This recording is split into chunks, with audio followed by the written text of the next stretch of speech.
Six JVR తక్కువ ధరలకే కాదు నాణ్యతకు కూడా మరో పేరు India's #1 brand six JVR. Signature studio ప్రేక్షకులందరికీ నమస్కారం. గణపతి బప్పా మోరియా అగ్లే బరస్తు జల్దియా అని మనం గణపతి నవరాత్రులు ముగిసిన సందర్భంలో గణపతి వద్ద ప్రార్థన చేస్తూ ఉంటాం. అలాగే గణపతి నవరాత్రులు తిరిగి మళ్ళీ వచ్చేసాయి. అంగరంగ వైభవంగా నవరాత్రి ఉత్సవాలు జరుపుకుంటున్నాం. ఒక్కొక్క గణపతి మండపం వద్ద ఒక్కొక్క రకంగా గణపతి పూజలు అందుకుంటున్నాడు. ప్రస్తుతం మనం బిఎన్ రెడ్డి నగర్లోని వినాయక మండపంలో ఉన్నాం.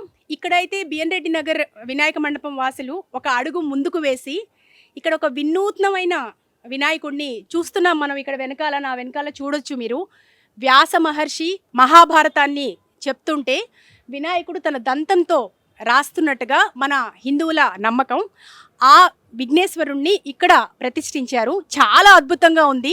ఇక్కడ చూస్తే మొత్తం డెకరేషన్ కావచ్చు, అంతా చాలా అద్భుతంగా ఉంది. అలాగే ఇంకా మనం చాలా వినూత్నంగా చాలా కాన్సెప్ట్లు ఉన్నాయి. ఇక్కడ మహాభారతంలోని 18 పర్వాల్లో ముఖ్య ఘట్టాలని ఆవిష్కరించారు. ఆ వివరాలన్నీ కూడా ఇక్కడ మనం ఈ మండపం వాసుల్ని అడిగి తెలుసుకుందాం రండి.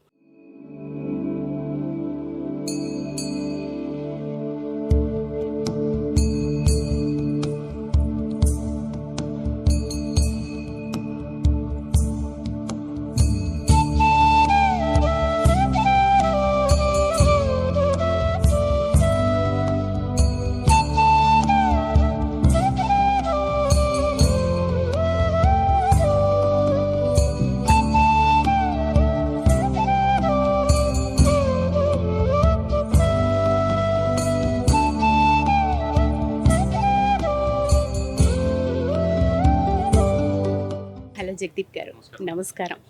అసలు మీరైతే ఒక చక్కటి కాన్సెప్ట్తో ముందుకు వచ్చారు. ఎందుకంటే ఇవాల్టి యువతకి, ఇవాల్టి జనరేషన్కి ఈ పురాణ ఇతిహాసాలు అనేవి ఈ అవగాహన కల్పించడం అనేది చాలా ముఖ్యం. అలాగే ఇక్కడ వ్యాసుడు మహాభారతాన్ని చెప్తుంటే తన దంతంతో గణపతి రాస్తున్నట్టుగా ఈ అద్భుతమైన వినాయకుడిని ప్రతిష్ఠించడం వెనుక అసలు ఈ ఐడియా ఎవరిదండి? నేను చిన్నప్పటి నుంచి బాల్యం నుండి నేను స్వయం సేవకుడినే. నేనే కాదు, మా స్నేహితులందరూ, నా తోటి స్నేహితులందరూ, మేమంతా స్కూల్ ఫ్రెండ్స్ కలిసి ఇక్కడ వినాయకుడిని గత 15 సంవత్సరాలుగా పెడుతున్నాం అనమాట. అందరం స్వయం సేవకులమే. సో మా అందరి నుంచి వచ్చినటువంటి ఆలోచన ఇది. లాస్ట్ ఇయర్ వచ్చింది ఆలోచన. ఖచ్చితంగా మనం ఈసారి ఏదన్నా జనరేషన్కి ఒక మెసేజ్ ఇవ్వాలి. ఈ ప్రపంచమంతా గందరగోళంతో, ఆందోళనతో నిండిపోయింది. వీళ్ళకి మనం ఏదో ఒక రకమైనటువంటి ఒక జ్ఞానస్వరాన్ని, ధర్మస్వరాన్ని మనం తిరిగి గుర్తు చేయాలన్నటువంటి ఆలోచన వచ్చింది. అక్కడి నుంచి వచ్చిందే ఈ ఆలోచన, ఈ మహాభారత స్వరం. ఈ నైవిశారణ్యంలోని ఈ మహాజ్ఞాని అయినటువంటి వేదవ్యాస మహర్షి తన జ్ఞానస్వరాన్ని శబ్దించగా మా యొక్క మహాగణపతి తన దంతం ఏకదంతం కలంగా మారింది. ఈ యొక్క సన్నివేశాన్ని మేము పునర్సృష్టించాము. మళ్ళీ ఒకసారి దీన్ని రీక్రియేట్ చేసి ఇప్పుడున్న జనరేషన్స్కి అసలు ఇక్కడ ఏంటి, ఎందుకు ఆ మహాభారతం రాయడం జరిగింది, అక్కడి నుంచి మనం ఏం నేర్చుకోవాలన్న ఒక మెసేజ్ వచ్చిన ఆలోచనే ఇదనమాట. సో అదేవిధంగా మేము ఇక్కడ ఏర్పాటు చేసాము ఒక 8 ఘట్టాలని, మహాభారతంలో సన్నివేశాలు కొన్ని తీసుకొని ఒక 8 ఘటాలుగా ఏర్పాటు చేసాం. అది కేవలం ఘటాలు మాత్రమే కాదు, చెప్పాలంటే అవి ఒక జీవిత పాఠశాల.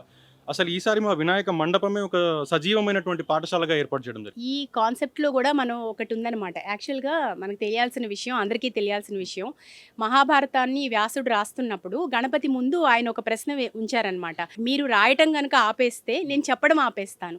అప్పుడు గణపతి చాలా సూక్ష్మ బుద్ధితో మీరు చెప్పడం ఆపేస్తే నేను రాయటం ఆపేస్తాను అని సమాధానం ఇచ్చారట.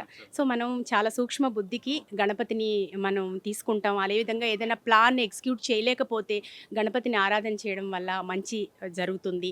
సో మనలో కూడా ఆ ప్లాన్ ఎగ్జిక్యూట్ చేసే ఒక పద్ధతి మనకు తెలుస్తుంది అని అంటారు. సో ఇవన్నీ కూడా చాలా ఈ తరం విద్యార్థులకు తెలియాల్సి ఉంది. సో ఇక్కడ ఈ డెకరేషన్ చూస్తుంటే చాలా అద్భుతంగా ఉందండి. నిజంగా ఊడలు ఈ గుహలాగానే ఉంది. ఏంటి అసలు ఒకసారి ఈ డెకరేషన్ గురించి? అంటే ఈ సన్నివేశం జరిగింది నైవిశారణ్యంలో జరిగింది అనమాట. ఈ వేదవ్యాస మహర్షి అక్కడ కూర్చుని మహాగణపతి వాళ్ళు రాసుకున్నారనమాట మహాభారతాన్ని. సో అదే విధంగా ఈ సెటప్ కూడా చేయడం జరిగింది. మీరు ఇందాక చెప్పినట్టుగా ఈ ఊడలన్నీ నిజమండి, నిజమైనటువంటి మర్రి చెట్టు ఊడలు. ఈ ఆకులు మాత్రమే ప్లాస్టిక్వి తీసుకొచ్చాము, మిగిలినటువంటి ఊడలన్నీ అదే అనమాట. సో అందుకే చాలా అద్భుతంగా ఉంది, న్యాచురల్గా కనిపిస్తుంది. సో ఎవ్రీ ఇయర్ ఇలాగే చేస్తుంటారండి? ఏదో ఒక కాన్సెప్ట్ కొత్తగా ఉంటుందా, వినూత్నంగా ఉంటుందా? ప్రతి సంవత్సరం మేము ఏదో ఒక మంచి కాన్సెప్ట్తోనే, జనాలకి మెసేజ్ ఇవ్వాలన్న కాన్సెప్ట్తోనే ముందుకు వస్తాము. లాస్ట్ ఇయర్ కూడా మేము హెల్మెట్ పెట్టుకుని ఖచ్చితంగా డ్రైవ్ చేయాలనే విధంగా బండి మీద గణపతి నడుపుతూ ఉంటాడు అనమాట. అదేవిధంగా ఒక మెసేజ్ అనమాట, లైక్ నాకంటే రెండో తల తీసుకొచ్చి పెట్టారు, మీకైతే ఆ అవకాశం కూడా లేదు కదా అని ఒక ఫన్నీగా మెసేజ్ ఇచ్చే విధంగా మేము చేసాం అనమాట. ఓకే. పంచమ వేదంగా పిలువబడే మహాభారతంలోని 18 పర్వాల్లోని కొన్ని ముఖ్య ఘట్టాలను ఇక్కడ ఆవిష్కరించారు. చాలా అద్భుతంగా ఉన్నాయి. ఒక్కొక్కటి మనం అడిగి తెలుసుకుందాము జగదీప్ గారిని. జగదీప్ గారు, ప్రస్తుతం ఇది ఏంటి అసలు భీష్మ అని రాసుంది ఇక్కడ. సో ఏంటి ఈ కాన్సెప్ట్ ఏంటి ఒకసారి చెప్పండి.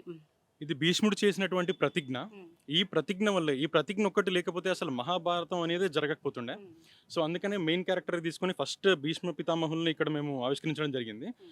సో ఇక్కడ మనం జనరేషన్స్కి ఇచ్చేటువంటి మెసేజ్ ఏంటంటే, క్షణికావేశం వల్ల కానీ లేకపోతే వంగని వాగ్దానాలు, అనవసరమైనటువంటి వాగ్దానాలు క్షణికావేశంలో తీసుకోవడం వల్ల జీవితాలే కాదు, అతను ఒక రాజు ప్లేస్లో ఉంటే రాజ్యాలు కూడా పతనం అయిపోతాయి అని చెప్పేసి ఒక మెసేజ్ ఇస్తున్నాడు అనమాట. ఇక్కడ నుంచి మనం జనరేషన్స్కి ఇచ్చిన మెసేజ్ అది. భీష్మ ప్రతిజ్ఞని మొట్టమొదటిగా మీరు తీసుకున్నారు. సో ఆ విధంగానే తీసుకున్నాం అనమాట. ఆయన ఇచ్చేటువంటి మెసేజ్ ఇప్పుడున్న పిల్లలకి ఎలా అవసరం వస్తుంది, ఆవేశంలో నిర్ణయాలు తీసుకోవద్దు, అనవసరమైన వాగ్దానాలు చేయొద్దు, ఒకవేళ చేసినా కానీ అవసరం ఉన్నప్పుడు కొన్నింటిని వదిలిపెట్టాలి, ఛేదించాలి, అది అనేది అవసరం అనమాట. కొన్ని చోట్ల మౌనం పాటించొద్దు, ప్రశ్నించాలి, దండించాలి, ఇవన్నీ అవసరం అనేది చెప్పేసి మన భీష్మ పితామహుని నేర్చుకోవాలి. డెఫినెట్గా అండి, 100% కరెక్ట్గా చెప్పారు మీరు. ఓకే, సో నెక్స్ట్ ఏంటి? సో జగదీప్ గారు, ఇక్కడ చూస్తే ఇక మహాభారతంలోని ఆది పర్వం మొదలైనట్టుగా ఉంది. ధృతరాష్ట్రుడు, గాంధారి చాలా అద్భుతంగా ఉన్నాయి ఈ ప్రతిమలు. ఒకసారి పాండురాజు మరణం తర్వాత ధృతరాష్ట్రుడు, గాంధారి వచ్చేసి కార్యనిర్వాహక రాజుగా ఎంపిక అయ్యి మొత్తం కురువంశం నాశనం అయ్యేంత వరకు, మళ్ళీ పురం ప్రారంభమయ్యేంత వరకు ఇతని చేతిలోనే రాజ్యం పాలించబడింది. సో ఇక్కడ ఇతని నుంచి, ధృతరాష్ట్రం నుంచి మనం ఏం నేర్చుకోవాలి అంటే, దృష్టి లేని నాయకత్వం కానీ, సమతుల్యత లేని తల్లిదండ్రులు ఎవరైతే ఉంటారో, అంటే పిల్లల్ని పుత్ర ప్రేమ ఎక్కువైపోయి వాళ్ళు ఏం చేసినా, అధర్మాలు చేసినా పట్టించుకోకుండా వాటిని సపోర్ట్ చేయడం వల్ల రాజ్యాలు ఎలా పతనం అయిపోతాయి, ఎలాంటి వినాశనాలకి దారితీస్తాయి అని చెప్పేసి మనం ధృతరాష్ట్రం నుంచి మనం నేర్చుకోవాలి. పోనీ ఇప్పుడున్న మన సమాజానికి ఇచ్చేటువంటి మెసేజ్ ఏంటంటే, మనం ఆల్రెడీ దృష్టి ఉన్నటువంటి నాయకుల పాలనలో ఉన్నాము. సో వారిని కూడా సూచించే విధంగా ఇది ఉందన్నమాట. ఈ సన్నివేశాన్ని మనం పరిగణలోకి తీసుకోవచ్చు. చాలా అద్భుతంగా చెప్పారండి మీరు. ఈనాటి తల్లిదండ్రులు తెలుసుకోవాల్సిన విషయం.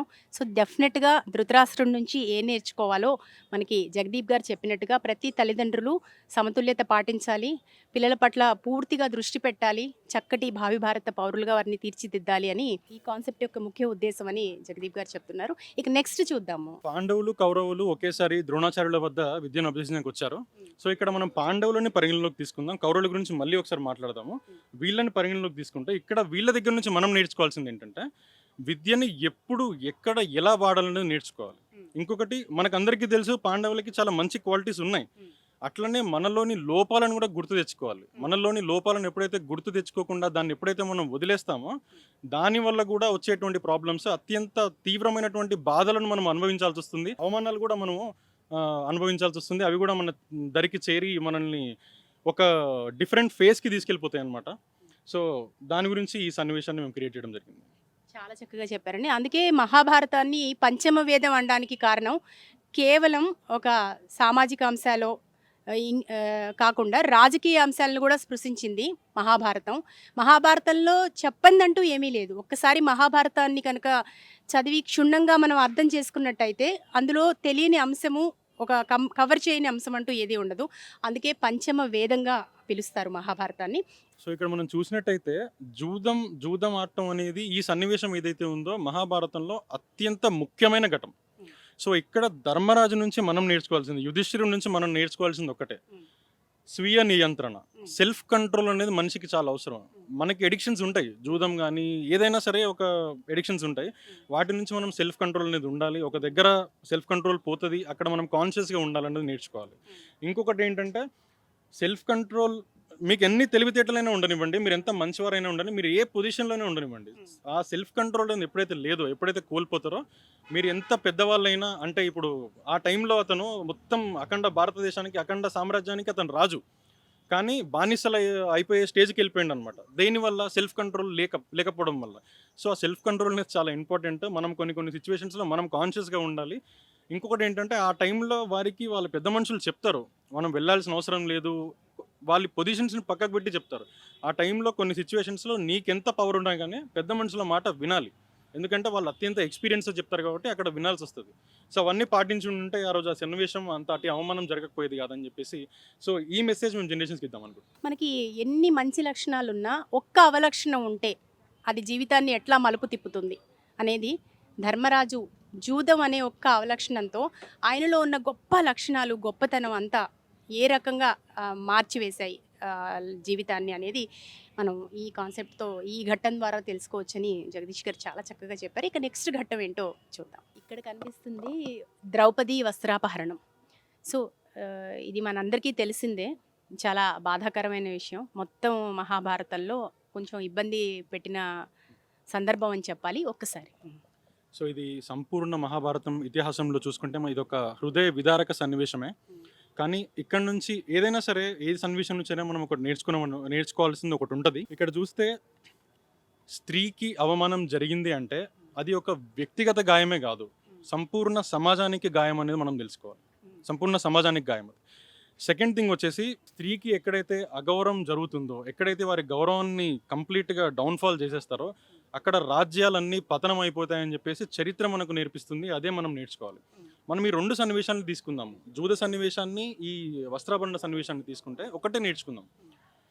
అధర్మం అప్పటికప్పుడు గెలిచినట్టుగానే అనిపిస్తుంది, కానీ ధర్మం మాత్రం ఎప్పటికీ ఓడిపోదని మనం నేర్చుకోవాలి. ఎప్పటికైనా మళ్ళీ అది తిరిగి పునర్జీవిస్తుంది, మళ్ళీ గెలుస్తుందన్న విషయం నేర్చుకోవాలి.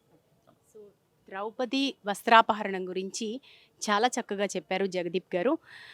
స్త్రీకి ఎక్కడైతే పరాభవం జరుగుతుందో, ఎక్కడైతే అవమానం జరుగుతుందో, ఎవరైతే అవమానం చేస్తారో, పరాభవిస్తారో వారు తప్పకుండా మూల్యం చెల్లించుకోవాలి అనేది మనం ఈ ఘట్టం ద్వారా తెలుసుకోవచ్చు. సో ఈ ఘట్టం నుంచి నేర్చుకోవాలి. ఎక్కడ స్త్రీలు పూజించబడతారో అక్కడ దేవతలు నివసిస్తారు అంటారు. కాబట్టి స్త్రీలను గౌరవించడం నేర్చుకోవాలనేది ఈ ఘట్టం చాలా చక్కగా చెప్తుంది. కర్ణుడికి దానకర్ణుడు అని పేరు. సో ఇక్కడ కవచ కుండలాల్ని ఐ థింక్ దానం చేస్తున్న సందర్భం అనుకుంటా ఇది. ఒక్కసారి మీ మాటలు. సో ఇక్కడ కర్ణుడి విగ్రహం మాత్రమే, ఈ ఘటనాన్ని మాత్రమే ఎందుకు పెట్టామంటే, సో కర్ణుడి నుంచి మనం జీవితంలో ఒకటి నేర్చుకోవాలి. మీకు రాజ్యం ఉండని, నీకు సంపద ఉండని, నీకు ఎంత పెద్ద పేరైనా ఉండని, నీకు ఎంత టాలెంట్ అయినా ఉండని, ఎంతటి దాతృత్వం ఉన్నా సరే, అంటే ఎంతటి దానం చేసే గుణం ఉన్నా సరే, తప్పుడు వారితో పొత్తు పెట్టుకుంటే అది వినాశనానికే దారితీస్తుంది. ఎంత ఉన్నా సరే అధర్మ బాటలో నువ్వు నడిస్తే, అధర్మం చేసేవాడికి నువ్వు సహాయం చేసినా కూడా నీకు కూడా ఆ కర్మ అనేది ఖచ్చితంగా నీకు ఉంటుంది. నువ్వు ఎట్లా ఉన్నా సరే